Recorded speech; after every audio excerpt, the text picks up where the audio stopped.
Hello everyone, আমি সুব্রতা।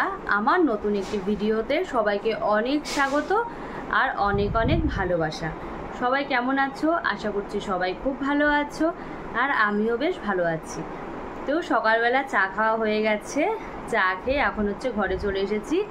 এখন ঘরের অনেকগুলো কাজ আছে, সেগুলো করে নেব। তো সেই সমস্ত কাজ করে তারপরে চলে যাব রান্নাঘরে। তো তাহলে চলো তোমরা সাথে থাকো আর ভিডিওটা কিন্তু সম্পূর্ণ দেখতে থাকো। একটু কিছুক্ষণ বসে থেকে লেগে পড়লাম ঘরের কাজ করতে। ঘরের কাজ সর্বপ্রথম শুরু হয় বিছানা তোলা দিয়ে। তো আজকে আগের বেড কভারটা তুলে আরেকটা বেড কভার পেতে দিলাম। এবার বেড কভারটাকে ভালো করে চারদিকে গুজে নেব, তাহলে বিছানাটা বেশ টান টান থাকবে আর দেখতেও বেশ ভালো লাগবে। এই যে বিছানা তোলা আমার হয়ে গেছে। এবার আমি বালিশগুলোকে জায়গা মতো রেখে দেব। তো এই যে দুটো বালিশকে সুন্দর করে আমি জায়গা মতো রেখে দিচ্ছি। এরপর এর ওপরে একটা ছোট্ট কুশন রেখে দেব। তো এই যে দেখো আমার বিছানা তোলা হয়ে গেছে, তোমাদেরকে একবার দেখিয়ে দিই। তো তারপরে এই ঘরে বিছানাটা তুলে চলে আসলাম আমার ঘরে বিছানা তুলতে। মা আগের থেকেই বিছানাটা ঝেড়ে রেখেছিল আর আমি এসে বালিশগুলোকে সুন্দর করে জায়গা মতো রেখে দিলাম। তো এরপরে কতগুলো জামা কাপড় ছিল সেগুলোকে ভাঁজ করে নেব। তো প্রথমে আমি কম্বলটাকে ভাঁজ করে নিলাম আর এরপরে কয়েকটা নাইটি, তারপরে জামা কাপড় আছে সেগুলোকে ভাঁজ করে নেব। আজকে আর ঘরের জিনিসপত্রগুলো মোছামুছি করব না, কারণ কালকেই দিদি মুছে দিয়ে গেছে। তার জন্য আমি একটু কোনো রকম উপর দিয়ে সব কিছু পরিষ্কার করে নিচ্ছি। এই যে আমার সোফাটা পরিষ্কার করা হয়ে গেছে। তারপরে এই যে সোফার পাশে যে টেবিলটা আছে সেটাকে একটু গুছিয়ে নেব। তো গুছিয়ে নিয়ে আর এখানে যা যা থাকে সেগুলোকে একটু মুছে নিয়েছিলাম। এগুলো আমি ডেইলি মুছে নিই। তো মুছে আমি সুন্দর করে জায়গা মতো রেখে দিলাম। তো অনেক দিন থেকেই ভাবছি যে এই যে মাছের জলগুলো চেঞ্জ করব, কিন্তু জলগুলো আর চেঞ্জ করাই হচ্ছিল না। অনেক দিন ধরে মাছগুলো একই জলের মধ্যেই ছিল। তারপরে ভাবলাম যে না, আজকে যতই কাজ থাকুক না কেন এগুলো আমাকে পরিষ্কার করতেই হবে। তো এই যে আমি সুন্দর করে দেখো মাছের জারগুলোকে মেজে নিয়েছি, তারপরে জলগুলো বদলে দিয়েছি, বদলে আবার জায়গা মতো সুন্দর করে সাজিয়ে রেখেছি। তো তারপরে চলে আসলাম রান্নাঘরে। তো এসে এই যে প্রথমে কতগুলো মাছ ভেজে নিলাম আর তারপরে বসিয়ে দিলাম ডিম সিদ্ধ।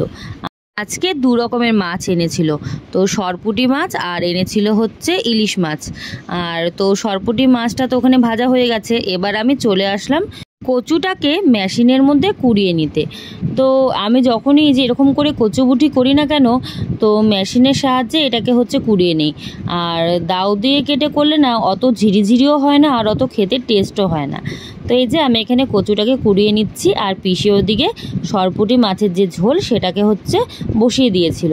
তো এই যে ঝোলটা হয়ে এসেছে, এবার মাছগুলোকে এক এক করে ছেড়ে দিচ্ছে। মাছের ঝোলটা হয়ে গেছে। এরপর আমি বসিয়ে দিলাম কচুটাকে।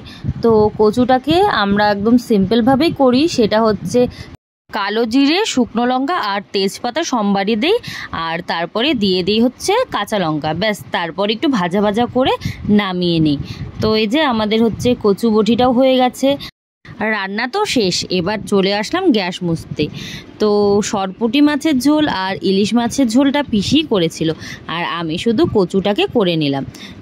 অনেক দিন থেকেই রান্নাবাড়ির চাপ, তারপরে কাজকর্মের চাপ অনেকটাই কম, কারণ যেহেতু পিসি এখন আছে তো পিসি বেশিরভাগ রান্না করে নেয় আর আমি ওই টুকিটাকি করলে করি, নয়তো নেই। তো যাই হোক, এই যে আমার গ্যাস মোছা হয়ে গেছে। এবার তোমাদেরকে দেখিয়ে দিই আজকে কি কি রান্না হয়েছে। এই যে সরপুঁটি মাছের ঝোল, ইলিশ মাছের পাতলা করে ঝোল আর কচু বটি। তো ভাবলাম যে আজকে তো অনেক তাড়াতাড়ি রান্নাবাড়ি হয়ে গেছে, আমি একটু জিনিসপত্রগুলো মুছে নিই। তো যেমন ভাবা সেরকম কাজ। তো যাই হোক, এগুলো মুছতে চলে আসলাম। তো এক এক করে আমি সবগুলো মুছে নিচ্ছি। তো এগুলো মুছামুছি করলে আর রান্নাঘরটা একটু ঝাঁট দিলে আজকের মতো আমার কাজ শেষ। তো ব্যাস, তারপরে স্নান করে নেব। তো ভিডিওটা আজকে এখানেই শেষ করছি। তোমাদেরকে তো বললামই আজকে একদম একটা ছোট ভিডিও তোমাদের সাথে শেয়ার করব। তো আজকের মতো ভিডিওটা এটুকুই। তোমাদের সাথে দেখা পরের কোনো ভিডিওতে। সবাই ভালো থাকবে আর সুস্থ থাকবে। আর আজকের মতো টাটা।